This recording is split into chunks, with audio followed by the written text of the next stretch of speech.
Assalamualaikum warahmatullahi wabarakatuh. Saya Ifma Rihadatul Ais ingin sedikit menjelaskan tentang sifat Rasulullah Fatonah dan beriman kepada kitab Allah. Fatonah merupakan salah satu sifat wajib para nabi dan rasul yang memiliki arti sebagai bijaksana atau cerdas. Menurut seorang ulama Turki yaitu Fethullah Gulen, kecerdasan yang dimiliki Rasulullah memiliki makna yang khusus, yaitu suatu perpaduan dari kekuatan penalaran, kecerdasan, inteligensi, biaya yang sehat, dan data yang jauh melebihi kemampuan manusia melalui kekuatan pemahaman yang tinggi. Ia mencakup semua dan memadukan semua kemampuan manusia, baik dari hati, jiwa, maupun pikiran.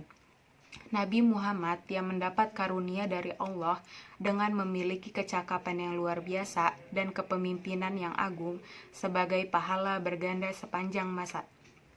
Kesuksesan Nabi Muhammad SAW sebagai seorang pemimpin memang telah dibekali kecerdasan oleh Allah.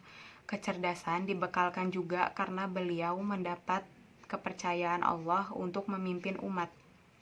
Karena agama Islam diturunkan untuk seluruh manusia dan sebagai rahmat bagi seluruh alam. Kecerdasan Rasulullah berbeda dengan makhluk lainnya. Karena itulah maka disebutkan oleh firman-Nya, A'udzubillahi minasyaitonirrajim. Bismillahirrahmanirrahim. In huwa illa wahyun yuha wa ma yantiku anil hawa. Yang artinya, dan tiadalah yang diucapkan itu Al-Quran menurut kemauan hawa nafsu. Ucapannya itu tiada lain hanyalah wahyu yang diwahyukan kepadanya. Quran Surah An-Najm ayat 3 dan 4. Tafsir Quraisy Shihab mengatakan bahwa apa yang diucapkannya itu bukanlah keluar dari hawa nafsu dan bukan pula karena dilatar belakangi tujuan. Dan sesungguhnya yang diucapkan itu hanyalah semata-mata berdasarkan wahyu yang diperintahkan kepadanya untuk ia sampaikan kepada manusia dengan sempurna dan apa adanya tanpa penambahan ataupun pengurangan. Kata kunci kecerdasan dalam berbisnis menurut Nabi Muhammad SAW yaitu dengan jujur dalam usaha. Jujur di sini tidak menipu para pelanggan dalam berbisnis dengan semata-mata mencari keuntungan dengan sangat besar. Yang kedua, bertanggung jawab atas semua kegiatan yang dilakukan kepada Allah. Yang ketiga, memiliki keadilan dan keseimbangan, adil dalam berbisnis dan keseimbangan dalam bersosialisasi. Tidak hanya mencari keuntungan, melainkan diniatkan atau membantu di dalam bisnisnya. Yang kedua, ada hikmah beriman kepada kitab Allah. Pengertian iman kepada kitab Allah di sini bahwa kita harus mempercayai dan meyakini dengan sepenuh hati bahwa Allah telah menurunkan kitab-kitabnya kepada para nabi atau rasul yang berisi tentang wahyu Allah untuk disampaikan kepada seluruh umat manusia. Di sini ada tingkatan dalam beriman kepada Allah, yaitu sebagai berikut. Tingkatan yang pertama ada qotmil, yaitu dengan membaca saja. Yang kedua ada tartil, yaitu dengan membaca dan memahami. Yang ketiga ada hafiz, dengan membaca, memahami, mengamalkan, dan menghafalkan. Singkatnya, kita sebagai umat Islam belum cukup beriman kepada kitab Allah saja, tetapi harus senantiasa membaca, mempelajari, dan memahami isi kandungannya. Kitab Allah itu ada 4. Yang pertama kitab Taurat yang diturunkan kepada Nabi Musa. Yang kedua ada kitab Injil yang diturunkan kepada Nabi Isa. Yang ketiga ada Zabur diturunkan kepada Nabi Daud, serta Al-Quran yang diturunkan oleh Nabi Muhammad SAW yang diturunkan oleh Allah dengan benar untuk dijadikan sebagai pedoman dalam kehidupan. Adapun beberapa hikmah beriman kepada kitab Allah. Yang pertama, meningkatkan keimanan kepada Allah yang telah mengutus para rasul untuk menyampaikan risalahnya. Yang kedua, Hidup manusia menjadi tertata karena adanya hukum yang bersumber pada kitab suci. Yang ketiga, termotivasi untuk beribadah dan menjalankan kewajiban-kewajiban agama seperti yang tertuang dalam kitab suci. Yang keempat, terjaga ketakwaannya dengan selalu menjalankan perintah Allah dan menjauhi semua larangannya. Firman Allah dalam surah Ali Imran ayat 164. A'udzu billahi minasyaitonir rajim. Bismillahirrahmanirrahim. Laqad mannallahu 'alal mu'minina idza ba'atsa fihim rasulan min anfusihim yatlu 'alaihim ayatihi wa yuzakkihim wa yu'allimuhumul kitaba wal hikmah wa in kanu min qablu lafi dhalalim mubin.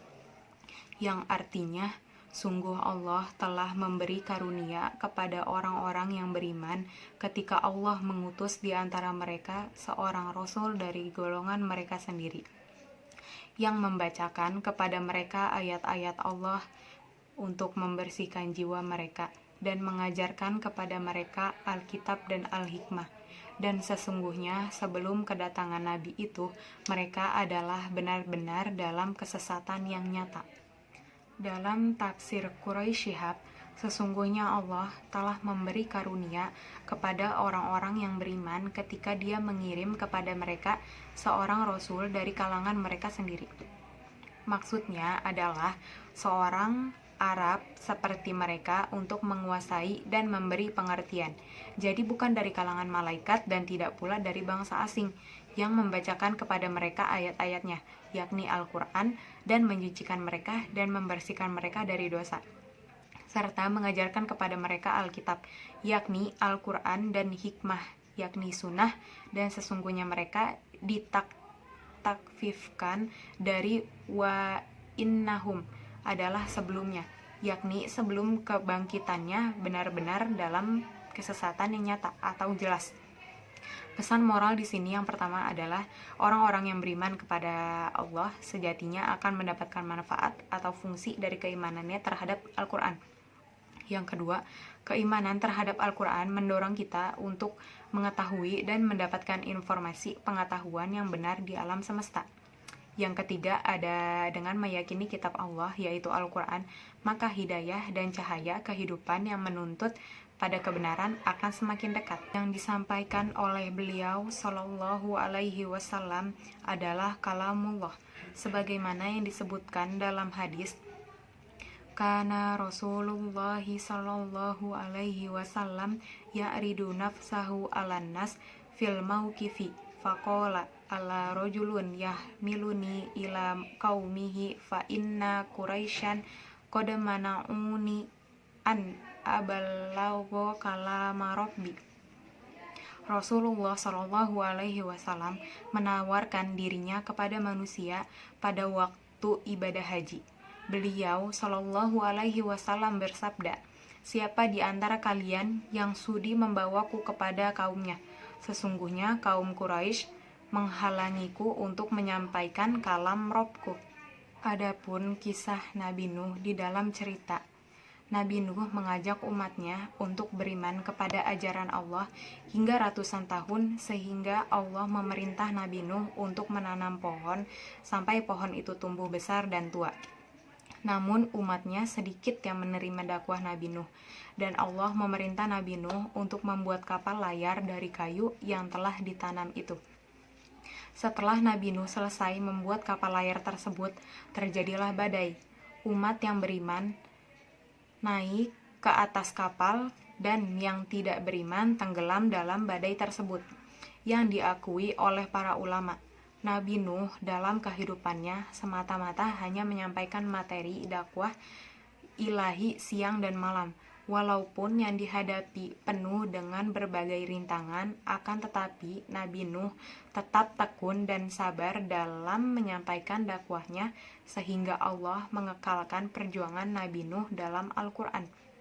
Sekian yang dapat saya sampaikan, kurang lebihnya saya mohon maaf.